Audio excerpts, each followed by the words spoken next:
Studying Toy Nerd back with another Mighty Morphin Power Rangers review. This time, I'm focusing on the Zords, the centerpiece of anyone's Mighty Morphin Power Rangers collection. Here it is, from 1993, the very first wave, very first series of Mighty Morphin Power Rangers. Here it is, the Deluxe Set Megazord, comprising of 5 prehistoric animals, mechanized animals, that is. I know I said prehistoric animals. Let me give you a little history lesson here. Of all of these robots, only 2 of them are actually dinosaurs. The 3-horned Triceratops and the king of the beasts, the Tyrannosaurus Rex. The Mammoth, the woolly mammoth, and the swift-like Saber-Tooth Tiger, or Smilodon as it's called, are prehistoric animals, and the high-flying Pterodactyl, or in this case it's actually a Pteranodon, is a flying pterosaur, a flying reptile. Now I got that little history lesson, let's review some toys. Your Deluxe Set Megazord is comprised of 5 Dinozords. The Red Ranger's Tyrannosaurus, the Blue Ranger's Triceratops, the Black Ranger's Mastodon, or Mammoth, and, well, not and, it's the Saber-Tooth Tiger Dinozord by Trini the Yellow Ranger, and the Pink Ranger's Pterodactyl Dinozord. Also, are 2 power cannons, nicely detailed, which are used as the feet, and the mighty power sword. Notice that this is the round tip version. Before I get into that, I also have a little surprise for you, because I have the most rare, the highly coveted pointed tip power sword. That's right. There are 2, no actually 3 variations. The third is also a more...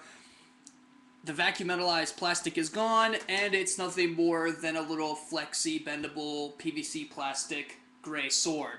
But enough about that, let's review some toys.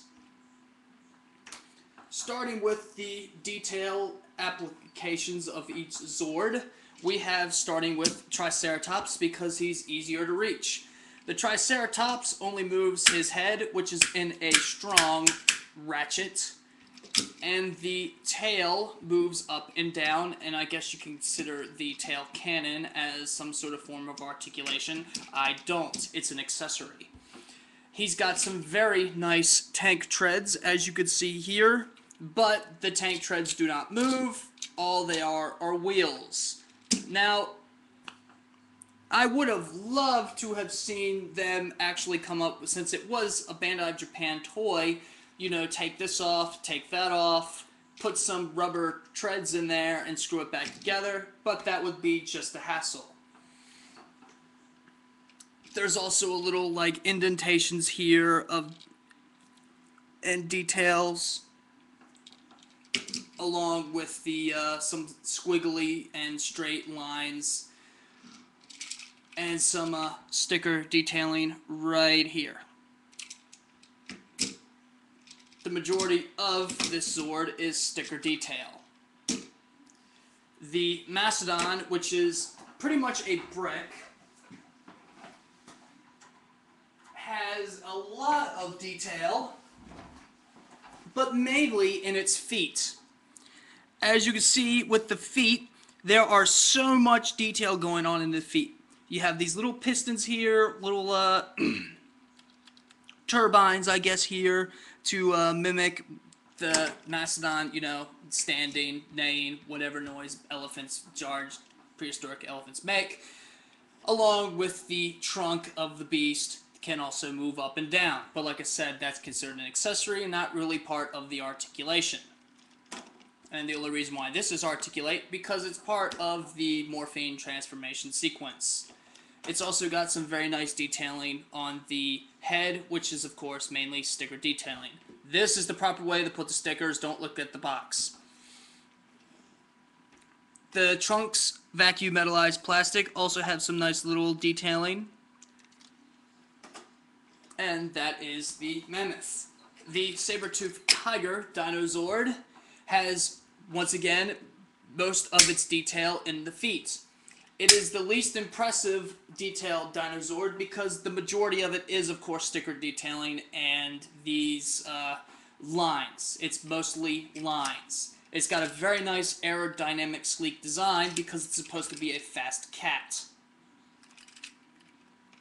Another thing that I really hate is that they couldn't design the lower jaw to move. As you know, it roars, the lower jaw should be able to move. Instead, it's a fixed mold.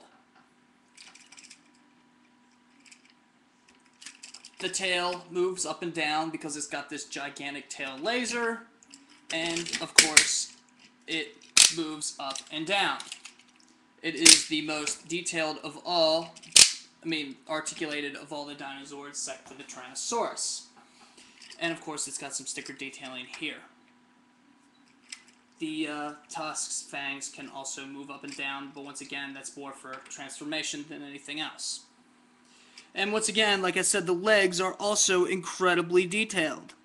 Little pivots here, here, even the toes are individually molded and detailed. It's just wonderful how all the feet are the most incredibly detailed of all these robots. The Pteranodon, Pterodactyl, of course, most of it is sticker detailing according to this little little sticker here, or I like to think of it as like a solar collector for the Power Rangers Megazord's power supply, and of course it's got little lines here, and lines all the way across the back of the Zord as well. Just something to make it less drab. The head's got some nice little lines and paint features, and that's the Pterodactyl. And of course, its only articulation is the head and the wings, which the wings are accessories. I don't consider that articulation. The Tyrannosaurus, the big guy. This guy, once again, he's most incredibly detailed on its tail. Wonderfully, wonderful, wonderful. And its feet. Pistons and turbines and all sorts of great detailed goodness. The head, of course, is articulated, moves the jaw up and down. The lower jaw can also move open and shut. The chest has some sticker detailing as well as the legs.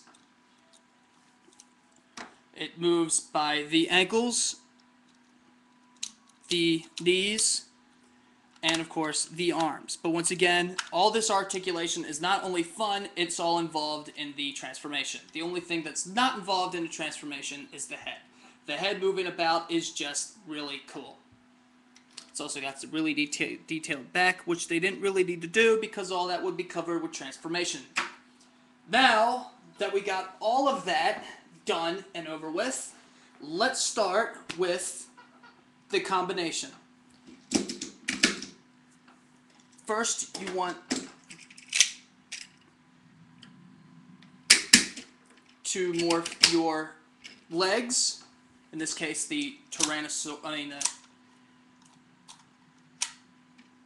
the Saber-Tooth and Triceratops. The Tyrannosaurus has a very nice little feature. You have these little switches here. All you do is just press onto the switches and bend the knees up.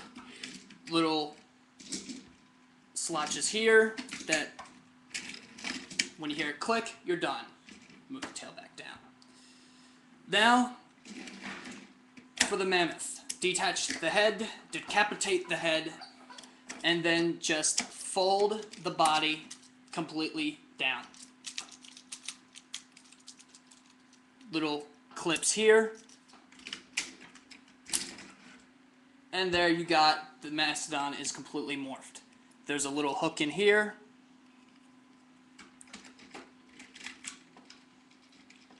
And there's a hole in the chest there. Just plug it in. The Pterodactyl, take off its feet.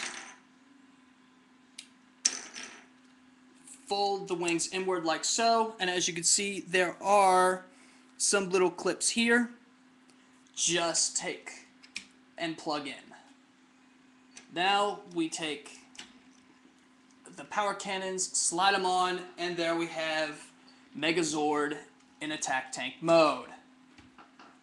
This is one of those modes that you either love or you hate. I, for one, love this mode because it is the most interesting contraption I've ever seen come forth in a toy. It is nothing more than a cluster of dinosaur, prehistoric animals just smashed together, but it's such a beautiful way. It's called Dino Tanker in Japan, and it does look like a tank. It's got treads, it's got cannons, it's got a fierce design. I mean, what more do you want? It is a tank. For those who are complaining about the 2010 Megazord, how the Mastodon's head sticks out too far and leaves a big gap that you never saw in the show, well, you can shut up right there because there's a huge gap here as well. The only reason why the 93 Megazord hides it so well is because it's further down. That's it for tank mode. Now, for Megazord mode, or robot mode, warrior mode, battle mode, however you want to call it. First you want to do is you want to take all that off, bend the elbows, pivot the feet all the way back until you reveal Megazord's arms. Then you want to take off the head, place it to the side. I put the cannons back on here because it just makes it easier during transformation sequence. Alright. Now, they actually tell you to do this in the instructions, but you want to press the switches, and then stand it up. Uh-oh.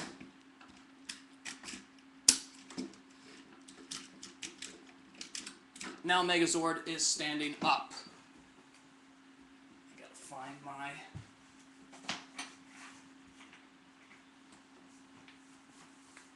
Alright. Now the Pterodactyl comes in, swoops in, fold the head back, wings. Before you can do that, you want to press onto the side tabs of the chest plate, slide the head down, revealing the robot head. And the last thing that we do is fold the Tyrannosaurus ears forward, revealing the completed Megazord. Add your power sword and your Mammoth shield, which is what this new contraption is called, and Megazord is now ready to battle your evil space aliens. Now, the completed product is impressive, how everything can be used. The sword, the head is used as a shield, the cannons mount on back. You don't have any excess kibble whatsoever, except for maybe that little tail tip. Other than that, it is a wonderful piece. I do have to nitpick on a little bit because I do feel that it is blocky, and it's a little top heavy. Adding the sword and the shield and the cannons and just the huge Mastodon back, he kind of wants to fall forward a little bit. But he's got excellent balance because his feet are so blocky, so it's able to compensate for that. Design-wise, it doesn't look as impressive as the man in the suit that we have for the 2010 Megazord, but it will stand. It may drift, but it's not going to fall over whatsoever. The arms are a little bit long, in my opinion. The head is, of course, a little bit too small.